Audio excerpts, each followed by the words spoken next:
Morbus Hansen, disusun oleh Denata Cienviolencia. Morbus Hansen yang sering disebut kusta atau lepra adalah penyakit infeksi kronik yang disebabkan oleh Bacillus Mycobacterium. Mycobacterium lepra merupakan bakteri tahan asam berbentuk basil yang merupakan bakteri obligat intraseluler. Adapun target dari bakteri ini adalah sel swan dan histiosit. Pada tahun 2013, Indonesia menduduki peringkat tertinggi ketiga infeksi kusta di dunia setelah India dan Brazil. Patogenesis dari terjadinya Morbus Hansen dimulai saat Mycobacterium lepra masuk ke dalam pembuluh darah dan menyerang sel swan. Di dalam sel swan, bakteri tersebut terus bermultiplikasi hingga akhirnya sel swan pecah dan bakteri pun keluar. Saat inilah sistem imun adaptif mulai berperan. Makrofag yang berada di kulit atau dikenal sebagai histiosit bertugas untuk memfagosit bakteri yang keluar. Ada dua kemungkinan. Pertama, jika sistem imun orang yang terinfeksi dalam keadaan baik, maka histiosit akan memfagosit kuman-kuman Mycobacterium lepra, dan jika hal ini terjadi berlebihan, histiosit yang sudah memfagosit kuman-kuman tadi akan mengendap di dermis menjadi sel epiteloid. Kumpulan sel-sel epiteloid ini lama-kelamaan akan berubah menjadi sel Datia Langhans yang mengundang limfosit sehingga terbentuk tuberkel. Inilah yang menimbulkan kecacatan pada kusta tipe tuberkuloid. Kemungkinan kedua terjadi pada orang-orang yang keadaan sistem imunnya tidak dalam keadaan prima ataupun menurun. Maka dari itu, histiosit tidak sanggup memfagosit kuman dengan baik. Justru, histiosit digunakan sebagai tempat multiplikasi oleh kuman. Kuman-kuman yang bermultiplikasi membentuk vakuola-vakuola jernih, sehingga dalam pemeriksaan histopatologis didapatkan gambaran histiosit seperti buih atau sering disebut foam cell ataupun Virchow cell.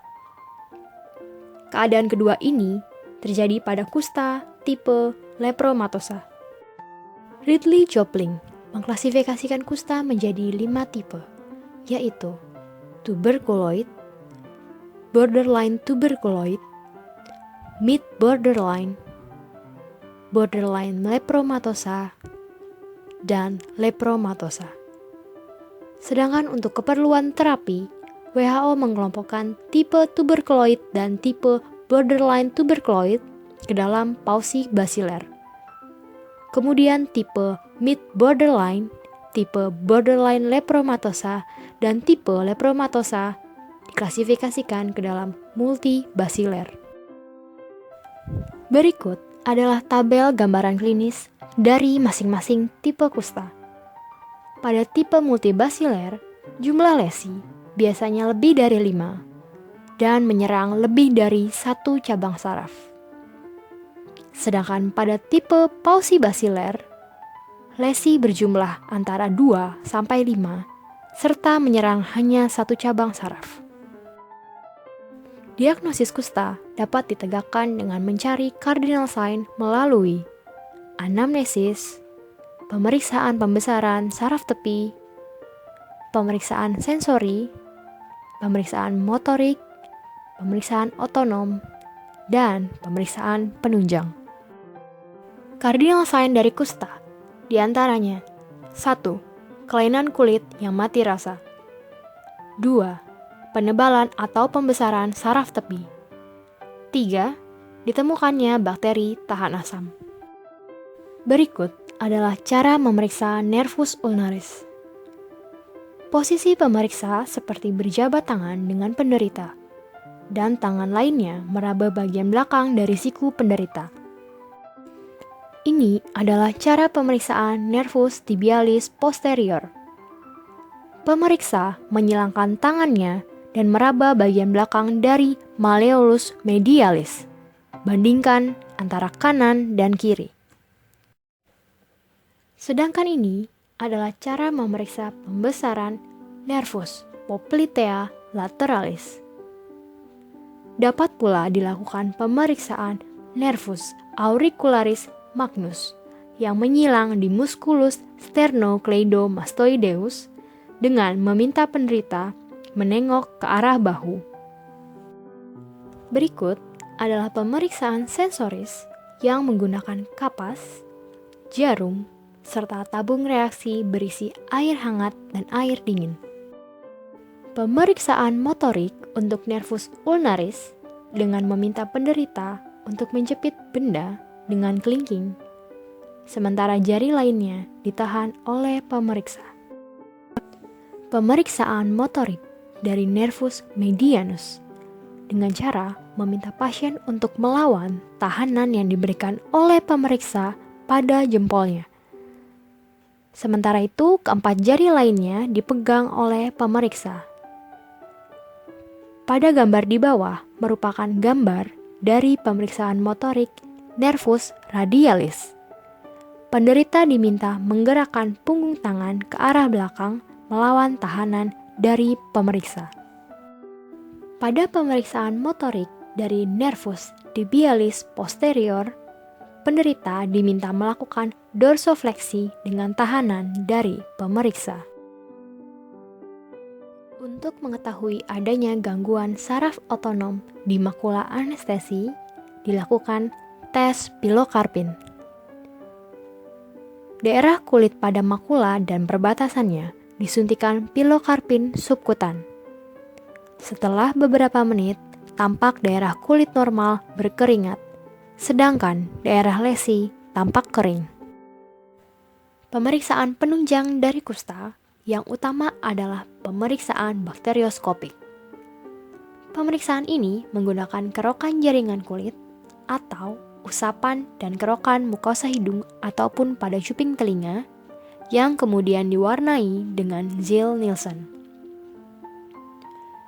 Ada dua hal yang penting dari pemeriksaan ini, yaitu indeks bakteri dan indeks morfologi. Indeks bakteri penting untuk menentukan efektivitas terapi, sedangkan indeks morfologi penting untuk mengetahui seberapa infeksiuskah penderita tersebut. Selain pemeriksaan bakterioskopik, ada pemeriksaan penunjang lainnya, seperti pemeriksaan histopatologi, pemeriksaan serologi, dan pemeriksaan PCR. Pada pemeriksaan histopatologi, biasanya dilakukan di fragmen lesi kulit atau saraf, kemudian hasil dapat disesuaikan dengan kriteria yang ditetapkan oleh Ridley dan Jopling.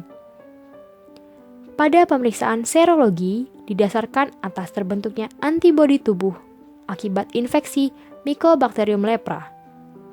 Pemeriksaan ini dapat membantu diagnosis kusta yang meragukan karena tanda klinis dan bakteriologik yang tidak jelas. Pada pemeriksaan PCR, DNA Mycobacterium lepra yang terdeteksi dapat digunakan untuk membuat diagnosis awal kusta tipe Pauci basiler dan mengidentifikasi Mycobacterium lepra setelah terapi. Pada perjalanan penyakit kusta dapat timbul reaksi kusta, yaitu interupsi dengan episode akut pada perjalanan penyakit yang sebenarnya sangat kronik. Ada dua macam reaksi kusta yang terjadi. Yang pertama, reaksi tipe 1 atau dikenal sebagai reaksi reversal. Dan yang kedua, reaksi tipe 2 atau dikenal sebagai erythema nodosum leprosum. Pada reaksi tipe 1, tidak muncul lesi baru, namun lesi lama semakin eritem. Hal ini disebabkan oleh pengenalan berlebihan pada kuman yang masih hidup. Sedangkan pada reaksi tipe 2, muncul lesi baru berupa nodul eritem. Ini merupakan reaksi terhadap fragmen kuman yang sudah mati dan tidak dieliminasi. Pada prinsipnya, terapi kusta adalah untuk mencegah dan mengobati resistensi, untuk memperpendek masa pengobatan, dan mempercepat pemutusan mata rantai penularan. Terapi kusta dibagi menjadi 2, yaitu terapi untuk kusta tipe pausibasiler dan tipe multibasiler. Penderita kusta tipe pausibasiler menerima rifampicin 600 mg dan dapson 100 mg setiap bulannya yang diminum di depan petugas, dan juga dapson 100 mg untuk diminum 1 kali sehari selama 1 bulan. Demikian halnya di bulan berikutnya. Terapi pausibasiler dilakukan selama 6 bulan. Sedangkan pada penderita kusta tipe multibasiler mendapatkan 3 obat yang diminum di depan petugas, yaitu rifampicin 600 mg, dapson 100 mg, dan lampren 300 mg. Kemudian dilanjutkan dengan dapson 100 mg dan lampren 50 mg 1 kali sehari, dan diulang di bulan berikutnya. Pengobatan multibasiler dilakukan selama 12 bulan.